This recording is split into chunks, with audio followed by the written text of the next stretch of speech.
নমস্কার বন্ধুরা, আপনারা দেখছেন আপনাদের প্রিয় YouTube channel the way of education. বন্ধুরা, এই মুহূর্তে আমরা উপস্থিত হয়ে গেছি বিধানচন্দ্র কৃষি বিশ্ববিদ্যালয়ের অফিসিয়াল ওয়েবসাইটে, যার অফিসিয়াল ওয়েবসাইটটি হচ্ছে www.bckv.edu.in।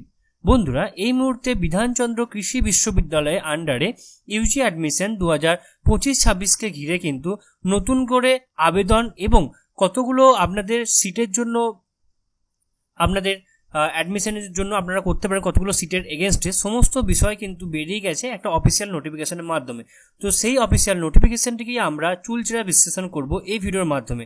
তো আমার সমস্ত ভাই বোনেরা, তোমরা কিন্তু অবশ্যই ভিডিওর প্রথম থেকে শেষ অবধি আমাদের সাথে থাকবে এবং চ্যানেলে প্রথমবার হয়ে থাকলে অবশ্যই চ্যানেলটিকে সাবস্ক্রাইব করে দিয়ে আমাদের পাশে থাকবে। তো চলো দেখে নেওয়া যাক আজকে আমাদের আলোচ্য বিষয়টি। তো এখানে দেখতে পাচ্ছ, এখানে লেখা আছে ইউজি অ্যাডমিশন অ্যাপ্লিকেবল 2025-26 এবং এখানে তার পাশে নোটিফিকেশন রয়েছে ইউজি অ্যাডমিশন 2025-26। এখানে ক্লিক করলে কিন্তু তোমাদের কাছে ঠিক এরকম একটি নোটিফিকেশন তোমাদের কাছে ওপেন হয়ে যাবে। তো এই নোটিফিকেশনটা তোমরা কিন্তু আমাদের টেলিগ্রাম গ্রুপে গেলেও সেখান থেকে কিন্তু পেয়ে যাবে। ওকে, তো দেখতে পাচ্ছ এখানে তোমাদের উপরেই এখানে লেখা আছে বিধানচন্দ্র কৃষি বিশ্ববিদ্যালয়। ওকে, বিধানচন্দ্র কৃষি বিশ্ববিদ্যালয়, Mohanpur district, Nadia, pin number 741252, West Bengal, India. কবে বেরিয়েছে? 26/5/2025 তারিখে কিন্তু এই নোটিফিকেশনটা বেরিয়েছে। 2025 সালে এটা কিন্তু প্রথম নোটিফিকেশন। ওকে, তো এখানে কি বলছে দেখো, সাবজেক্ট কি বলছে। এখানে সাবজেক্ট বলছে admission to BSc agriculture and horticulture course at BCKV for academic session 2025-26। 2025-26-এ বিসিকেবিতে এগ্রিকালচার এবং হর্টিকালচার কোর্সে ভর্তি হওয়ার জন্য কিন্তু এটা একটা নোটিফিকেশন। কি বলেছে দেখো, এখানে মেন পয়েন্ট কি বলছে, the candidates who have passed the higher secondary examination 10+2 level in the year 2025-2024 are only eligible for apply for the admission in UG course for the academic session 2025-26। তার মানে এখান থেকে স্পষ্ট তোমাদের কিন্তু বিসিকেবি বলে দিল, কি বলে দিল, শুধুমাত্র 2025 এবং 2024 সালে যারা যারা পাস আউট করেছো তারা কিন্তু এই এই এই ফর্মের জন্য কিন্তু তোমরা আবেদন করতে পারবে। এখানে কিন্তু পুরো মেনশন করা রয়েছে 2025 এবং 2024-এ যারা পাস আউট করেছো তারাই শুধুমাত্র 2025 এবং 2026 তোমার শিক্ষাবর্ষের জন্য তোমরা আবেদন করতে পারবে। Okay, candidates only apply online through the website, শুধুমাত্র এই ওয়েবসাইটের মাধ্যমে তোমরা আবেদন করতে পারবে। A single application will cover both BSc honours agriculture in all campus and BSc honours horticulture course at Mohanpur campus of the বিশ্ববিদ্যালয়। এখান থেকে কি বুঝতে পারলে যে তোমাদের এই মোহনপুর ক্যাম্পাসে শুধুমাত্র তোমাদের হর্টিকালচার কিন্তু রয়েছে। ওকে, এবং আরও যে তিনটে ক্যাম্পাস রয়েছে, অর্থাৎ তোমাদের মোহনপুর রয়েছে, বারডোয়ান রয়েছে এবং শুশুনিয়া, এই তিনটে ক্যাম্পাসে তোমাদের এগ্রিকালচার রয়েছে। তো তোমরা এই একটা সিঙ্গেল অ্যাপ্লিকেশন করবে, সেটার মাধ্যমে কিন্তু তোমাদের মোট 4টে জায়গায় কিন্তু তোমরা আবেদন করতে পারছো। মানে কি মোহনপুর, বারডোয়ান এবং শুশুনিয়া, এই তিনটে ক্যাম্পাসে এগ্রিকালচার এবং হর্টিকালচারের জন্য এগ্রিকালচারের জন্য এবং বিএসসি অনার্স হর্টিকালচারের জন্য মোহনপুরে একটা আবেদনের মানে একটা ফর্মের মাধ্যমে।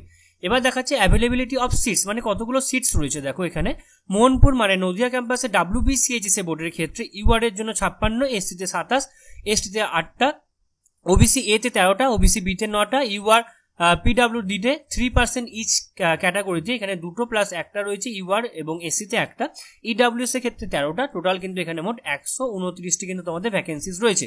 এবং আইসিএআর থেকে কিন্তু তোমাদের টোটাল মোহনপুর ক্যাম্পাসে total other board, WB vocational board, CHC board ইত্যাদি সমস্ত বোর্ড মিলিয়ে কিন্তু তোমাদের আইসিএআর ক্যাটাগরি থেকে তোমাদের কিন্তু মোট 37টি কিন্তু এখানে তোমাদের সিট রয়েছে। আদার বোর্ডের ক্ষেত্রে দেখতে পাচ্ছ এখানে 6টা, 3টে, একটা এবং এখানে পিডাব্লিউডিতে কোনো নেই এবং এখানে ইডাব্লিউএস এ একটা এবং টোটাল কিন্তু তোমাদের এখানে 13টা সিট রয়েছে। WBSCT ভোকেশনাল বোর্ডের ক্ষেত্রে 3টে, 1টা, 0, এখানে একটা দেখতে হচ্ছে, এগুলো কোনো নেই এবং ইডাব্লিউএস এর ক্ষেত্রে একটা এবং মোট 6টা, টোটাল মোট কিন্তু 185টা রয়েছে। বারডোয়ান সেন্টার কটা রয়েছে, WBCHS বোর্ডের ক্ষেত্রে 33টা, আদার বোর্ডের ক্ষেত্রে 4টে, ভোকেশনাল বোর্ড থেকে 2টো, টোটাল কিন্তু এখানে 29টা। এখানে আইসিআর থেকে কোনো কিছু নেই, শুশুনিয়াতেও কিন্তু নেই। শুশুনিয়া ক্যাম্পাসে তোমাদের WBCHS বোর্ডের ক্ষেত্রে 33টা, আদার বোর্ডের ক্ষেত্রে 4টে এবং ভোকেশনাল বোর্ড থেকে 2টো কিন্তু তোমাদের সিট রয়েছে। টোটাল কিন্তু এখানে 39টা সিট রয়েছে। টোটাল কিন্তু 263টা সিট তোমাদের রয়েছে এগ্রিকালচারে। এটা কিন্তু দেখতে পাচ্ছ এখানে কিন্তু তোমাদের লেখা রয়েছে স্পষ্ট এগ্রিকালচারে, এখানে এগ্রিকালচারে। ওকে, নেক্সট এবার কি রয়েছে, নেক্সট দেখবো আমরা এবার হর্টিকালচার। শুধুমাত্র তোমাদের আগেই বললাম যে হর্টিকালচার শুধুমাত্র মোহনপুর ক্যাম্পাসে রয়েছে, সেক্ষেত্রে WBCHSC বোর্ড থেকে কিন্তু তোমাদের 32টা, ওকে, তোমাদের আদার বোর্ড থেকে 2টো, WB ভোকেশনাল বোর্ড থেকে কিন্তু রয়েছে 2টো, এবং ICR থেকে 9টা, টোটাল 45টা রয়েছে, ওকে। এবং অ্যাডমিশন থ্রু WBJEE এর মাধ্যমে কিন্তু তোমাদের অবশ্যই তোমাদের কিন্তু এখানে তোমরা ভর্তি হতে পারবে WBJEE এর মাধ্যমে, এবং এক্ষেত্রে কিন্তু 40টা মোট সিট রয়েছে, ওকে। এবং এছাড়া তোমাদের রয়েছে বিটেক এগ্রিকালচার ইঞ্জিনিয়ার WBJELET থেকে, okay, 10% of the total seat 3টে রয়েছে। BSc honours agriculture faculty of agriculture, okay, ফ্যাকাল্টির যদি কোনো স্টুডেন্ট থাকে সেক্ষেত্রে সেটা 2টো, এরকমভাবে আরও 5টা, 2টো স্পোর্টস ক্যাটাগরি থেকে রয়েছে, ওকে। তো সমস্ত মিলিয়ে কিন্তু তোমাদের দেখো এটা রয়েছে 2টো সিটস, এটা হচ্ছে ফরেন সিটস রয়েছে 5টা রয়েছে, এবং seat for BSc honours faculty of agriculture Mohanpur campus are reserve for the candidates having proficiency in sports and games. Proficiency in sports and গেমসের ক্ষেত্রে কিন্তু তোমাদের দেখো এখানে কিন্তু টোটাল তোমাদের 2টো কিন্তু এখানে ভ্যাকেন্সিজ রয়েছে। টোটাল তোমাদের মোট 362টি তোমাদের সিট কিন্তু এখানে রয়েছে, ওকে। তা তোমরা বুঝতে পারলে তোমাদের কতগুলো করে কোথায় কি কি সিট রয়েছে দেখতে পারলে, আমি তোমাদের সব ডিটেলসে বলে দিলাম তোমাদের কোথায় কতগুলো করে কি সিট রয়েছে। এবার আমি দেখে নেব তোমাদের আরও বাকি বিস্তারিত বিষয়গুলো। দেখো এখানে লেখা রয়েছে যে admission to first semester BTech agriculture engineering course under the faculty of agriculture engineering shall be made through the West Bengal joint entrance examination board, okay. Joint entrance examination বোর্ডের মাধ্যমে হবে। ICR কোটার এখানে কিছু ব্যাপার রয়েছে, তোমরা দেখে নেবে একটুখানি।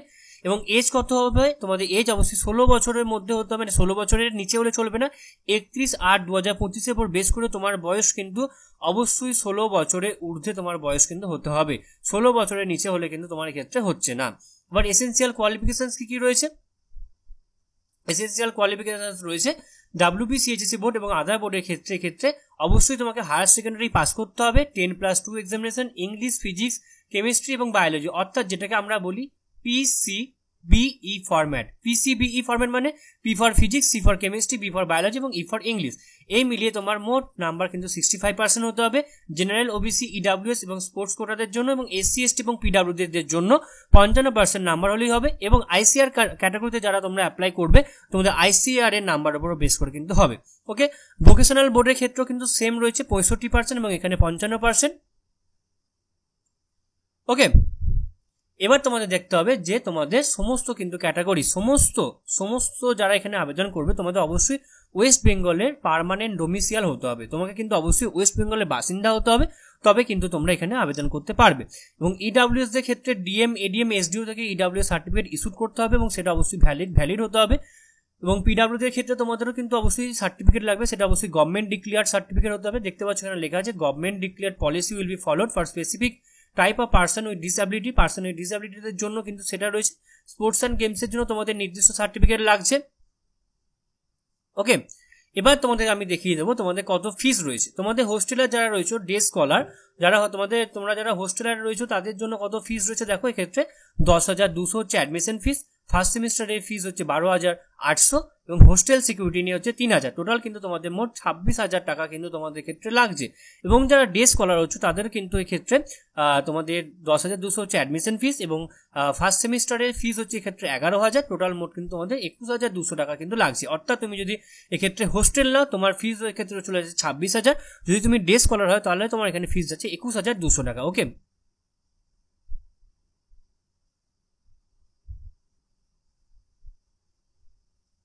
কত করে কি ফিস লাগছে? যারা জেনারেল, OBC, EWS তাদের জন্য 1,500 টাকা। SC, ST, PWD যারা রয়েছে তাদের জন্য কিন্তু অবশ্যই 750 টাকা। স্পোর্টস কোটা থেকে কিন্তু 1,500 টাকা এবং স্পোর্টস কোটা SC, ST দের জন্য কিন্তু 750 টাকা কিন্তু তোমাদের এক্ষেত্রে কিন্তু ফিস লাগছে, ওকে। এবার তোমাদের দেখিয়ে দেবো যে কোন কোন ডেট তোমাদের ইম্পর্টেন্স রয়েছে। ওপেনিং ডেট কবে থেকে? 28/5/2025, অর্থাৎ তোমাদের কাল থেকে কিন্তু অনলাইনে অ্যাপ্লিকেশন শুরু হয়ে গেছে। ক্লোজিং ডেট কবে? 16/6/2025 মিডনাইট থেকে। কারেকশন মডিফিকেশন করতে পারবে আপ টু 19/6/2025 মিডনাইট পর্যন্ত। ডেট অফ পাবলিকেশন এবং তোমাদের ডেট অফ কাউন্সিলিং কিন্তু পরবর্তীকালে এটা জানিয়ে দেওয়া হবে।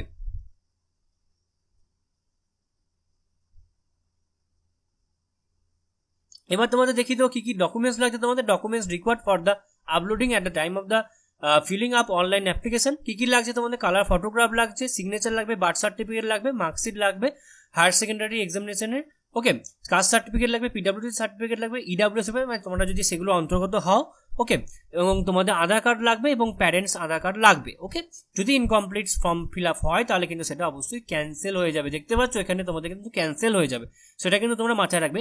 তো তোমাদের একটা কথা আমি বলে দিই, ফর্ম ফিল আপের ডিটেলস ভিডিও আমি খুব তাড়াতাড়ি কিন্তু 1 থেকে 2 দিনের মধ্যেই নিয়ে আসবো। আমি তোমাদেরকে বলবো হুড়ো দ্বারা করার কোনো প্রয়োজন নেই। আমি তোমাদের সম্পূর্ণ ফর্ম ফিল আপ সুন্দরভাবে অফিসিয়াল যেটা নোটিফিকেশন, সেই নোটিফিকেশন অনুযায়ী আমি তোমাদেরকে দেখিয়ে দেবো। হুড়ো দ্বারা করার কোনো প্রয়োজন নেই, তোমাদেরকে আমি দেখিয়ে দেবো, তোমরা সেইভাবেই তোমরা ফর্মটি ফিল আপ করবে। এবং বিগত ধরে রাখো তোমাদের 4 বছর থেকে আমি তোমাদেরকে গাইডেন্স করে আসছি, মানে এর আগেও অনেক স্টুডেন্টস আমার থেকে এখান থেকে পেয়েছে আমাদের চ্যানেলকে ফলো করে। তো তোমাদের ভয় খাওয়ার কোনো কারণ নেই। তোমরা যদি প্রিভিয়াস ভিডিও দেখছো তোমরা দেখতে পারো, তোমরা এতদিন হয়তো প্রিভিয়াস ভিডিও কিছু দেখেছো, দেখতে পারো কত স্টুডেন্টসকে আমরা গাইডেন্স দিয়েছি। ওকে, তো এইগুলো ছিল আজকে আমাদের আলোচনার বিষয়। এবং এখানে তো তোমাদের রয়েছে কিভাবে তোমরা ফর্ম ফিল আপ করবে, তার ভিডিও তো আমি খুব তাড়াতাড়ি নিয়ে আসছি, এগুলো আমি ডিটেলসে এখন আলোচনা করছি না। তো সেই ভিডিওটা দেখার জন্য তোমরা অবশ্যই কিন্তু তোমরা আমাদের চ্যানেলকে সাবস্ক্রাইব করে দাও, এবং যাতে ওই ভিডিওটা আপলোড হওয়ার সাথে সাথে তোমরা দেখতে পারো। তবে তোমাদেরকে একটা কথা বলে দিই, তোমাদের কিন্তু অবশ্যই থ্যালাসেমিয়া টেস্টের কিন্তু একটা ইলেকট্রোস্কোপিক টেস্ট রিপোর্ট করতে হবে। সেটা অবশ্যই কিন্তু test report medical officer BCKV at the time of physical reporting time কিন্তু তোমাদের করতে হবে। বিসিকেবিতে থ্যালাসেমিয়া রিপোর্ট যখন তোমরা জমা দেবে তখন কিন্তু ওখানেই মেডিকেল অফিসারের মাধ্যমে করতে হবে। ওকে,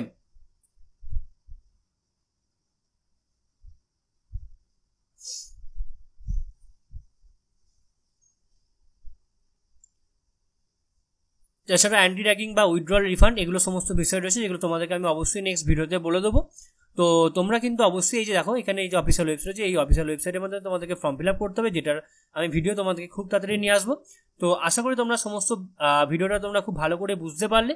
এবং এরপরও যদি তোমাদের কোথাও কোনোভাবে কোনো প্রবলেম থেকে থাকে তো তোমরা কিন্তু অবশ্যই আমাদেরকে কমেন্ট বক্সে কমেন্ট করে জানাবে, আমরা তোমাদেরকে কিন্তু সদুত্তর দিয়ে হেল্প করার চেষ্টা করবো। এছাড়াও তোমরা সকলেই জানো যে আমরা বিগত অনেক বছর ধরে আমরা এই লাইনে আছি এবং তোমাদের অনেক স্টুডেন্টকে আমরা হেল্প করে আসছি। তো তোমাদের এই দিক থেকে কোনো রকম কোনো সমস্যা হবে না, তোমাদেরকে গ্যারেন্টি আমাদের চ্যানেল থেকে আমরা দিতে পারি। তো সম্পূর্ণ ভিডিও দেখার জন্য তোমাদের সকলকে অসংখ্য ধন্যবাদ। দেখা হচ্ছে পরের ভিডিওতে, ততক্ষণ তোমরা সকলেই ভালো থাকবে, সুস্থ থাকবে এবং অবশ্যই তোমরা মনোযোগ সহকারে আমাদের ভিডিও দেখতে থাকবে। ওকে, তোমাদের সকলকে আরও একবার অসংখ্য ধন্যবাদ।